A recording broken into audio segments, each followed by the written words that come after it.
சின்ன மருமகள் சேது இங்கே தமிழ்ச்செல்வியே, தமிழே எனக்கு இன்னொரு ஆசை இருக்குது, அதை நீ நிறைவேற்றியா அப்படின்னு கேட்க, சொல்லுங்க மாமா, என்ன மாமா பண்ணணும்? எனக்கு இப்போ தான் விசாரித்தேன். குழந்த 5 மாதத்தில் ஸ்கேன் பண்ணி பார்க்கும்போது குழந்தைய ஸ்கேனில் பார்க்க முடியுமா?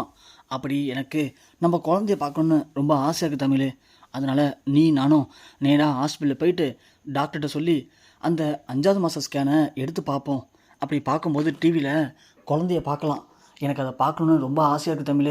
நீ கிளம்பு, நம்ம போகலாம் அப்படின்னு செய்து சொல்ல, அப்பத்தாவும் டேய் பேராண்டி, பரவாயில்லையே, இந்த அளவுக்கு யோசிச்சிருக்கேடா நீனு, நல்ல விஷயம் தான்டா பேராண்டி, கிளம்பு, போயிட்டு நானும் வரேன், நம்ம 2 பேரும் போவோம், போயிட்டு குழந்தைய அந்த கம்ப்யூட்டரில் பார்க்கலாம், எனக்கும் ரொம்ப ஆசையாக இருக்குடா பேராண்டி அப்படின்னு அப்பத்தா சொல்ல, அத்தா கிளம்புத்தா, போ அத்தா, நான் ரெடி, நீ கிளம்பிட்டேனா தமிழை அழைச்சிட்டு நாம போயிட்டு பார்த்துட்டு வரலாம் ஆத்தா அப்படின்னு சேதுன்னு சொல்கிறாரு.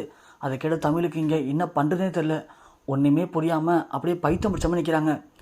சேது ஒன்று, தமிழே தமிழே, மாமா என்னாச்சு தமிழே, போய் கிளம்பு போ அப்படின்னு சொல்ல, சரிங்க மாமா அப்படின்னு தமிழே யோசிச்சுக்கிட்டே ரூமுக்கு போகிறாங்க. இதை நம்ம ஈஸ்வரி கரெக்டாக பார்க்குறாங்க. என்ன இவ ஹாஸ்பிட்டலுக்கு போகணுன்னு எப்போ சொன்னாலுமே இவ ஒரு மாதிரி ஆயிடுறாளே. அன்றைக்கும் அப்படி தான், ஹாஸ்பிட்டலு போகும்போது இந்த மோகனாவும் தமிழ் மூஞ்சும் சரியில்லை. அதுக்கப்புறம் 2 நாளைக்கு இவங்க யார்ட்டையும் சரியாக பேசவே இல்லை.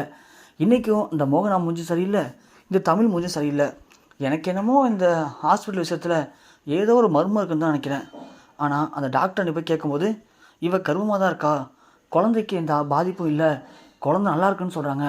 ஒருவேளை குழந்தைக்கு எதனா பிரச்சனையாக இருக்குமா, இல்லை இவளுக்கு எதனா பிரச்சனையாக இருக்குமா, இல்லை இந்த குழந்தைய எதனா பிரச்சனையாக இருக்குமா, ஒன்றுமே புரியலையே அப்படின்னு ஈஸ்வரி யோசிச்சுட்ருக்காங்க. தமிழ் போயிட்டு நீ கிளம்பும்போது கரெக்டாக மோகனா வராங்க. வந்து சுற்றி முற்றி பார்த்துட்டு தமிழை போய் பார்க்குறாங்க. தமிழே பார்த்தியா, இப்போ தான் இந்த குடும்பம் சந்தோஷமாக நிம்மதியாக இருக்குது, ஆனால் அதுக்குள்ளே அடுத்த பிரச்சனை ஆரம்பிச்சிட்டாங்க.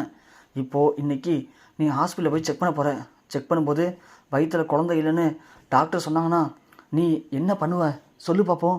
இன்றைக்கி தான் சந்தோஷமாக இருந்தோம், அந்த சந்தோஷம் இன்னையோட பறிப்பாக போகுது அப்படின்னு சொல்ல, தமிழ் ஒன்று, அத்தை என்னை மன்னிச்சுங்க அத்தை, நான் ஒன்று வேணும்னு பொய் சொல்லலையே, எங்கள் அம்மா தெரியாமல் அந்த பொய் சொல்லிட்டாங்க. இப்போ அந்த பொய்னால நான் தினம் குற்ற உணர்ச்சியில் செத்துக்கிட்டு தான் இருக்கேன். ஆனால் அதுக்காக என்னை மட்டும் குறை சொல்லாதீங்க அத்தை, எனக்கு ரொம்ப கஷ்டமாக இருக்கு அத்தை. நான் வேணால் இங்கேயே மாமாட்டையும் எல்லாட்டையும் உண்மையை சொல்லி காலில் விழுந்து அவங்கள்ட்ட மன்னிப்பு கேட்கவா அத்தை அப்படின்னு சொல்ல, இங்கே மோகனா ஒன்று, வேணாம் தமிழ், நீ ஏன் அந்த உண்மையை சொல்லி வீட்டில் பிரச்சனை உண்டு பண்ண வேணாம், நீ இப்போ நடக்கிறது நடக்கட்டும் பார்த்துக்கலாம் அப்படின்னு சொல்கிறாங்க. முடிஞ்சால் அந்த டாக்டர்கிட்ட சொல்லி அந்த டாக்டரை பொய் சொல்லு, அவங்க உண்மையை சொல்லிட போகிறாங்க, உண்மையை இப்போதைக்கு சொல்ல வேணாம் அப்படின்னு மோகனா சொல்கிறாங்க. தமிழ் ஒன்று, ஏத்த வேணாத்த, ஒரு பொய்யை மறைக்க போய் பல பொய்யை சொல்லி அந்த பொய்யை சொல்லிட்டமேனு தினம் குற்றம் வச்சு சாகிறது எனக்கு ரொம்ப கஷ்டமாக இருக்கத்த, வேணாத்த, நான் இன்றைக்கி உண்மையை சொல்லிடுறேன் அப்படின்னு சொல்கிறாங்க. மோகனா உடனே, தமிழ் திரும்பவும் நான் சொல்கிறேன், நம்மளால் இந்த குடும்பத்தோட நிம்மதி கெட வேணாம், அதுவும் ஒன்றால் இப்போது இந்த வீட்டில் இருக்கிற எல்லாருமே சந்தோஷமாக இருக்காங்க, நிம்மதியாக இருக்காங்க, அந்த நிம்மதியை நீ கெடுத்துடாத, வேணா தமிழ், நான் சொல்கிறது மட்டும் நீ செய் அப்படின்னு சொல்லிட்டு மோகனா போகிறாங்க. இங்கே தமிழ் ஒன்று யோசிச்சுட்டே இருக்காங்க, என்ன பண்ணுறது, அத்தை சொல்கிற மாதிரி கேட்டால் இருக்க இந்த பொய்யை இவங்கள்ட்ட சொல்லி இவங்க எல்லாரையும் ஏமாற்றிட்டு இருக்கோம். அவர் வேறு குழந்த மேலே இவ்வளோ ஆசையாக இருக்கார், எனக்கு அதெல்லாம் நினைக்கும் போது ரொம்ப கஷ்டமாக இருக்குது, இப்போ நாம் என்ன பண்ணுறது தெரியலையே அப்படின்னு தமிழ் யோசிக்கிறாங்க. அதையும் ஈஸ்வரி பார்க்குறாங்க.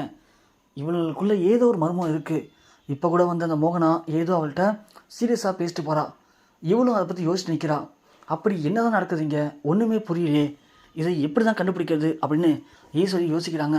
அப்போது சித்ரா வந்து, அம்மா என்னம்மா, அவங்க ஹாஸ்பிட்டல் போகிறான்னு சொன்னதுலேருந்து உங்கள் மூஞ்ச சரியில்லையே, எதையோ போட்டு பெருசாக யோசிக்காம தெரியுது, என்னாச்சுமா அப்படின்னு கேட்க, ஒன்றும் இல்லை சித்ரா, நீ பார்த்தியா, இந்த ஹாஸ்பிட்டல் போகணுன்னு சொன்னாலே தமிழ் மோகனாவும் எதையோ பார்த்து பயப்படுற மாதிரி பறி கொடுத்த மாதிரி யோசிச்சுக்கிட்டே இருக்காளுங்க, தனித்தனியாக கூடி பேசுகிறாளுங்க. அதுதான் இந்த குழந்தை விஷயத்தில் ஏதோ ஒரு மர்மம் இருக்குன்னு மட்டும் எனக்கு நல்லா புரியுது, ஆனால் அது என்னன்னு தான் தெரியல, இவளுங்க எதையோ மறைக்கிறாளுங்க, அதை மட்டும் கண்டுபிடிச்சிட்டோம், இந்த குட்டச்சியவும் அந்த மோகனாவையும் இந்த வீட்டை விட்டு வெளியே விரட்டி விட்டுடலாம். ஆனால் என்னென்னு தான் புரியல அப்படின்னு சொல்ல, அதுக்கு என்னம்மா, அதான் இன்றைக்கி சேர்ந்து ஹாஸ்பிட்டல் போனால, போகும்போது ஃபாலோ பண்ணி போவோம், இல்லைனா அவன் இன்னைக்கு போயிட்டு வரும்போது கண்டிப்பாக என்ன உண்மைங்கிறத அவனே கண்டுபிடிச்சிடுவான், நீ ஒன்றும் பயப்பட வேணாம் அப்படின்னு சொல்ல, இல்லை சித்ரா, இந்த தமிழ்ச்செல்வி அவள் லேசப்பட்டவ கிடையாது. ஏதாவது ஒன்று பண்ணி இவங்களையும் ஏமாற்றுவா. அதனால் நாம் எப்படியாவது இந்த உண்மையை மட்டும் கண்டுபிடிக்கணும். ஆனால் அதுக்கு என்ன பண்ணுறதுன்னு தான் தெரியல அப்படின்னு ஈஸ்வரி சொல்கிறாங்க. இங்கே தமிழ் சேது அப்பத்தா 3 பேர் கிளம்பி ஹாஸ்பிட்டலுக்கும் போகிறாங்க. இங்கே தமிழ் டாக்டர்கிட்ட போயிட்டு, டாக்டர் இது மாதிரி செக் பண்ணி பார்த்துட்டு நான் கர்ப்பமாக இல்லைங்கிற உண்மையை மட்டும் என் வீட்டுக்கார்ட்ட சொல்லிடாதீங்க டாக்டர் இன்னும் கொஞ்ச நாளைக்கு மட்டும் போய் சொல்லுங்கள். அதுக்குள்ளே நானே எப்படியா சமாளித்து உண்மையை சொல்லிடுறேன் டாக்டர் அப்படின்னு கெஞ்சுறாங்க. டாக்டரும் சரிம்மா உள்ளே வா அப்படின்னு உள்ளே அழைச்சிட்டு போகிறாங்க. இங்கே உள்ளே போய் செக் பண்ணி பார்க்கும்போது டாக்டருக்கு கொஞ்சம் ஷாக்கிங்காக இருக்குது. திரும்பவும் செக் பண்ணுறாங்க. இங்கே தமிழோடனே என்னாச்சு டாக்டர், ஏன் திரும்ப செக் பண்ணிட்டுருக்கீங்க அப்படின்னு சொல்ல, இல்லைம்மா எனக்கு ஒரு டவுட் இருக்குது ஒரு சைடு அப்படின்னு சொல்லிட்டு செக் பண்ணி பார்த்துட்டு, ஏம்மா நீ இப்போது சொன்ன பொய் உண்மையாயிடுச்சுமா அப்படின்னு சொல்ல, என்ன டாக்டர், ஆமாம்மா நீ இப்போ உண்மையாகவே கர்ப்பமாக இருக்க, 3 மாதம் ஆகுது அப்படின்னு சொல்ல, இங்கே தமிழால் ஒன்றும் பேச முடியல. என்ன டாக்டர் சொல்கிறீங்க உண்மையாவா அப்படின்னு கேட்க, ஆமாம்மா நீ இப்போது கர்ப்பமாக தான் இருக்க அப்படின்னு சொல்லி, இங்கே சேதுக்கிட்டே வந்து குழந்தை நல்லாயிருக்கு, நீங்கள் பார்க்குறதுனா பார்க்கலாம் அப்படின்னு சொல்லி இங்கே ஸ்கேன்லேயும் காட்டுறாங்க. ஸ்கேனில் சின்னதாக 3 மாதம் உருவத்தை காட்டும்போது சேதுவுக்கும் இங்கே நம்ம குழந்தை நல்லாயிருக்கு அப்படிங்கிற நம்பிக்கை வருது. வீட்டில் வந்து எல்லாத்தையும் சொல்லி சந்தோஷப்படுறாரு. ஸ்கேனில் நான் பார்த்தேன் அப்படின்னு மோகனா உடனே தமிழை கூப்பிட்டு போய், என்ன தமிழ் சொல்கிறான் சேது, உண்மையாக ஸ்கேனில் பார்த்தானா, அது எப்படி பார்க்க முடியும், என்ன பண்ணுனேன் அப்படின்னு சொல்ல, ஐயோ அத்தை உண்மையாக நான் இப்போ கர்ப்பமாக இருக்கேன் அத்தை அப்படின்னு சொல்கிறாங்க. மோகனா உடனே என்ன தமிழ் சொல்கிற, உண்மையாவா நீ கர்ப்பமாக இருக்கியா, அது எப்படி முடியும் அப்படின்னு கேட்க, இல்லாத்த எனக்கு தெரிஞ்சு நம்ம கொடைக்கானல் போனோம்ல, அப்போது சேது மாமா காட்டுக்குள்ளே மாட்டிக்கிட்டார்ல, அப்போ நான் அவரை காப்பாற்ற போனேன். அப்போது நானும் அவரும் ஒன்றா தான் இருந்தோம். அப்போது அங்கே ஒரு பழம் பறித்து கொடுத்தாரு சாப்பிட்றதுக்கு. அந்த பழத்தை பறித்து நானும் அவரும் சாப்பிட்டோம். அதுக்கப்புறம் அந்த பழம் சாப்பிட்டதுக்கப்புறம் ஒரு மயக்கமாக இருந்துச்சு. அந்த நேரத்தில் யானை வந்து நான் பயந்தேன். அப்போது குளிர் அதிகமாக இருந்துச்சு. மாமா என்னை கட்டி பிடிச்சிக்கிட்டாரு. அப்போது நாங்கள் 2 பேரும் திரும்பவும் ஒன்று சேர்ந்தோம் அத்தை அப்படின்னு சொல்ல, அடிப்பாவி இதுன்ட்டு சொல்லவே இல்லையே அப்படின்னு சொல்லவும், இல்லைத்த அன்றைக்கி எந்த பதட்டத்தில் நான் எல்லாத்தையும் மறந்துட்டேன், ஒருவேளை அதனால் கூட நான் இப்போ கர்வமாக இருக்கலாம் அத்தை அப்படின்னு சொல்ல, எது எப்படியோ தமிழே நாம் சொன்ன பொய் இப்போது உண்மையாகிடுச்சு. ஆனால் என்ன நீ இப்போது 3 மாதம், ஆனால் எல்லோரும் 5 மாதம் நினச்சிட்ருக்காங்க.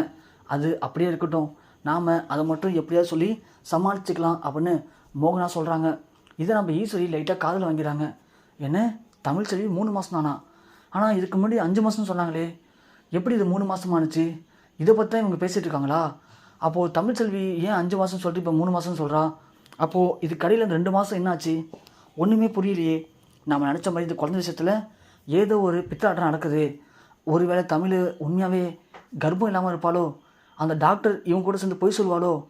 அப்போது இதில் இருக்க உண்மையை கண்டுபிடிச்சோம்னா இந்த தமிழ் செல்வியை வீட்டை விட்டு ஈஸியாக துரத்தி விட்டுடலாம். அதோட தமிழுக்கு மோகனா உதவி பண்ணான்னு மோகனாவையும் இந்த வீட்டை விட்டு விரட்டிடலாம். அப்போது ஒரே கல்ல 2 மாங்காய், ஏற்கனவே சாவித்திரி தாமரை காலி, இப்போது தமிழ்ச்செல்வி மோகனா இவங்களையும் காலி பண்ணிட்டோம் அப்படின்னா சேதுவையும் ராஜாங்கத்தையும் ஈஸியாக காலி பண்ணிவிட்டு இந்த சொத்து எல்லாத்தையும் நாமளே ஆளலாம் அப்படின்னு ஈஸ்வரி யோசிக்கிறாங்க. சரி இதுக்கு ஒரு முடிவை நானே கட்டுறேன் அப்படின்னு ஈஸ்வரி அதுக்காக ஒரு திட்டத்தையும் போட ரெடி ஆகுறாங்க.